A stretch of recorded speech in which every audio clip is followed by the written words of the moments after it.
Hello, Patriots. I'm Lee Watts, and this is Patriot Point, your source for Kentucky news and analysis from a conservative, Christian, and common sense point of view. Well, this week we got some big news for you on the Kentucky governor's election and how that is going to be decided next week. So stay tuned for why that's going to be. But before we get to Kentucky news, I want to talk about a national level issue. And it goes to one of the reasons I hope you watch Patriot Point every week is because on Patriot Point, you're going to learn things that the rest of the news is not telling you about. That's one of the main reasons for the channel. Well, here's something I bet the rest of the news is not telling you.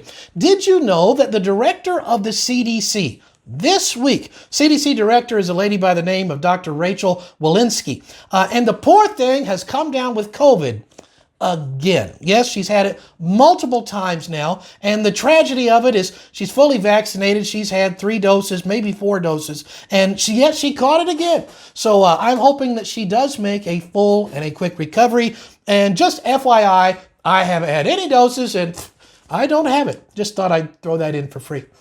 Okay, well, let's talk about Kentucky news now. And this is how the Kentucky governor's race is going to be decided next week. Now, some people might be saying right now, gee, Mr. Watts, however can this be? The governor's race is not until next year. Well, since you ask, this is how it can be. It can be because it all has to do with the race for U.S. Senate. Right now, running for Senate in Kentucky is Rand Paul running for re-election. He is on the conservative right. His opponent is a guy by the name of Charles Booker. Now, he is a radical leftist. This guy has to look to the right to see Bernie Sanders. He is a radical left. So you got these 2 agendas going forward. Now, is it expected that Rand Paul is going to blow it out of the water and Charles Booker is about to be crushed? However, if there is a surprise and an upset and Charles Booker actually wins the Senate position, that tells me Andy Beshear will get reelected as governor. So I'm sure that's the reason everybody on the Republican side, they're all running for governor now because they all expect Rand Paul to win and Andy's going to get crushed next year. So they all want a shot at being governor. So it all comes down to watch closely what happens in that Senate race. Because if it goes the way we're all expecting, Andy might be wise to look into the wanted ads next week. Now, here's one of the reasons why I'm expecting this to get blown out of the water and Andy to be a one-term governor. I looked it up on the Kentucky site where they show all the voter registrations. Since the day that Andy Beshear was inaugurated, the Democratic Party of Kentucky has lost 72,577 registered voters. That is a huge number. More than 50,000 people have left the Democratic Party since Andy was inaugurated. And he supposedly won his election by 5,000 votes. Since that day, the Republican Party of Kentucky has gained 156,259 registered voters in Kentucky.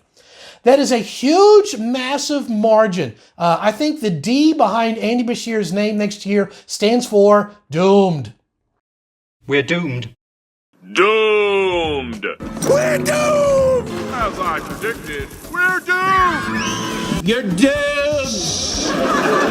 We're doomed! Doomed, I tell you! I think he's doomed. I think everybody with a D behind their name across the state is doomed, and we'll see how that turns out for them. We are expecting a red wave, but don't let that be an excuse not to vote. Make sure you go out and vote. In years past, people would think, well, one side's going to win and the other side's definitely going to lose, so a lot of people don't show up to vote, and then because of that, it turns out the other way. So make sure, whether you think your side's going to win or lose, everybody ought to be out there voting anyway. Too many people have died for us to have that right, for us to sit back and to do nothing with it. Let your voice be heard. And in addition to voting for the different candidates as you choose, don't forget to vote. On the back of your ballot will be 2 constitutional amendments.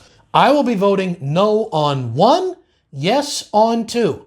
If you want to find out why is Lee Watts voting no on 1 and yes on 2, just watch last week's Patriot Point. I'll put a link in the description here and you can see where I talk about these. Amendment number 1, is it a trick or a treat? So no on 1, Yes, on 2. Now, I want to talk about one other thing quickly before we leave you this week, and that has to do with Twitter. If you watch the news, you have noticed that Elon Musk has bought Twitter, and the liberals are going crazy. And so why are they going crazy? They're going crazy because this guy is going to open it up and allow there to be free speech. Oh no! People might actually be able to say something without the left censoring them and trying to control the conversation. And liberals, the dictators and tyrants have always opposed free speech. We've got the leftists coming out now saying how free speech is dangerous. Free speech is what literally made the country great.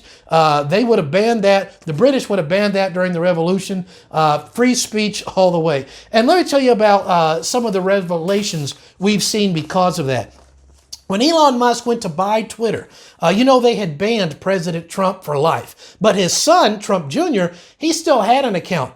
Well, when Elon Musk gets ready to buy it and everything gets opened up, in 2 days, magically, Trump Jr. gained more than 200,000 subscribers. It's almost like he had that many people following him before, and Twitter was lying about it, which would be putting out disinformation now, wouldn't it? Also, I looked up the governor, Ron DeSantis, governor of Florida, really like him. He also gained more than 200,000 subscribers magically in just a day and a half. The conservative commentator Candace Owens, she's banned a lot, shadow banned on Twitter. She gained more than 300% more subscribers in one day.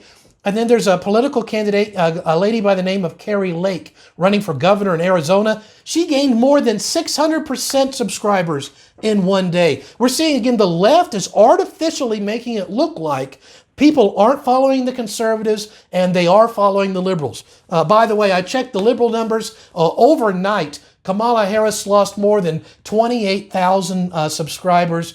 AOC lost more than 11,000. Michelle Obama lost more than 20,000. It's almost as if they didn't actually have that many people following them to begin with. Just thought I'd point that out. And speaking of numbers, some of you get to watch Patriot Point on some of the TV stations that carry the program. Thank you for tuning in each week. But I believe most people watch Patriot Point on the internet. And we've been pushing towards a goal, and we reached our goal. This past week, Patriot Point on the internet now has 10,000 subscribers. And that is on YouTube alone, in addition to all the other sources. We're on BitChute and Rumble. And just like when Twitter's books were actually opened up, it showed the conservatives actually had a ton more subscribers.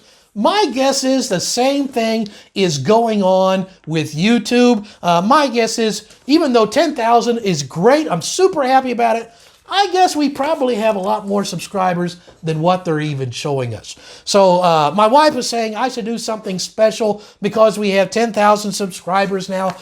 So somebody suggested maybe I should shave my head. A gesture which becomes less significant with each passing year. I have no hair! Yes, that means less and less every single year. But we're super excited about it. Thank you all for subscribing. If you've never subscribed, hit that subscribe button. It makes an impact when we're talking about issues here on Patriot Point. Those who are in power in Kentucky, they watch the program. They talk to me about it. And when they see 10,000 Kentuckians are watching and doing stuff, it makes a bigger voice for the cause of liberty here in the Commonwealth. So until next week, I'm Lee Watts for Patriot Point, reminding you that liberty is not a spectator sport.